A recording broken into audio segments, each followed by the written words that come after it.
Mga boss, naghahanap ka ba ng helmet na mura lang pero modular na mga boss? Ito mga boss oh.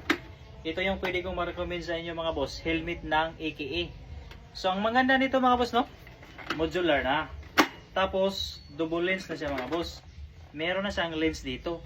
Tapos sa kanyang pindutan mga boss, nandito sa kanyang gilid. Yan.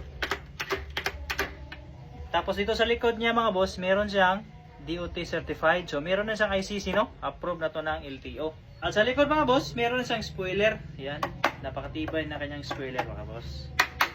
At dito naman mga boss, napaka smooth ng kanyang foam. Yan, parang mamahaling helmet mga boss no. Tingnan niyo mga boss. So maganda pag modular mga boss, pag iinom ka ng tubig dahil hindi mo na huhubarin yung helmet mo. Ganituhin nyo lang, tapos iinom ka ng tubig. At ganito naman yung kanyang resulta mga boss no, pag nasuot mo na. Yan mga boss.